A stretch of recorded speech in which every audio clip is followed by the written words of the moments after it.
Menurut Otoritas Jasa Keuangan, pengertian ijarah merupakan transaksi sewa-menyewa atas suatu barang dan atau upah-mengupah atas suatu jasa dalam waktu tertentu melalui pembayaran sewa atau imbalan jasa.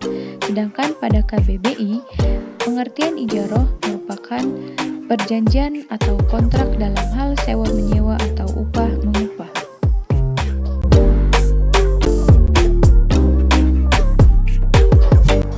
Berikut adalah skema ijarah pada perbankan syariah.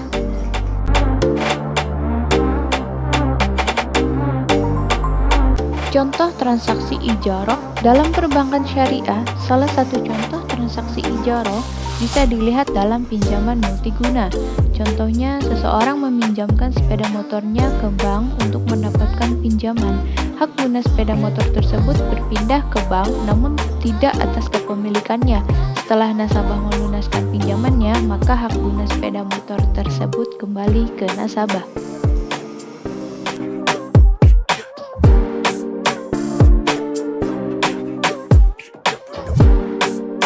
Berikut adalah syarat ijarah. Yang pertama, kedua pihak yang melakukan transaksi yaitu sudah dewasa atau balik dan berakal. Yang kedua, melakukan transaksi memiliki kerelaan dan tidak didasarkan suatu paksaan. Yang ketiga, barang yang menjadi objek transaksi harus jelas adanya. Yang keempat, harus halal sesuai syariat Islam. Yang kelima, menjadi hak mu'jar atas seizin pemiliknya. Yang keenam, manfaat yang didapatkan harus diinformasikan serta terang dan jelas. Adapun rukun-rukun dalam ijarah adalah sebagai berikut. Yang pertama, ada orang yang menyewakan suatu barang atau yang disebut muajir dan mustajir. Yang kedua, ada akad antara penyewa dan yang menyewakan. Yang ketiga, ada ijab qabul atau sigot. Yang keempat, ada upah atau ujroh.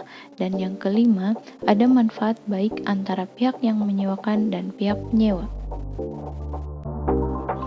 Terdapat dua jenis ijarah berdasarkan objek yang disewakan. Yang pertama, ijarah manfaat. Ijarah jenis ini memiliki objek sewa berupa aset yang tidak bergerak seperti rumah, kendaraan, pakaian, perhiasan, atau sebagainya.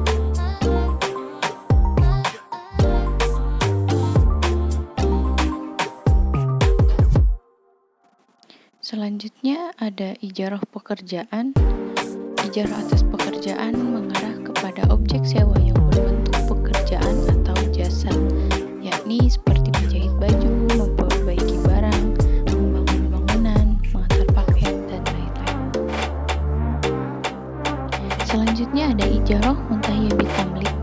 Ijarah muntahiyah bitamlik atau yang disingkat sebagai MBT ini adalah akad ijarah yang terjadi dengan adanya perjanjian atau wa'ad perpindahan kepemilikan objek yang disewakan tersebut pada waktu tertentu. Pemindahan kepemilikan dapat dilakukan setelah proses pembayaran objek ijarah telah lunas dan telah kembali kepada pemilik atau pemberi sewa kemudian. Perpindahan hak milik tersebut dapat dilakukan dengan memberi akad baru yang terpisah dari akad ijarah sebelumnya. Pembayaran pemindahan kepemilikan dapat melalui hibah, penjualan, atau angsuran. Pembatalan ijarah. Akad ijarah dapat berakhir atau dibatalkan apabila terjadi permasalahan-permasalahan seperti objek atau barang yang hendak disewakan mengalami kerusakan, objek sewa hilang atau musnah, masa sewa menyewa yang sebelumnya sudah disepakati oleh kedua belah pihak telah berakhir. Apabila dalam bentuk barang, maka penyewa harus mengembalikan kepada pemiliknya, sementara jika yang disewa adalah jasa, maka orang tersebut berhak menerima upah dari jasa yang telah dilakukan. Selanjutnya, terjadi uzur.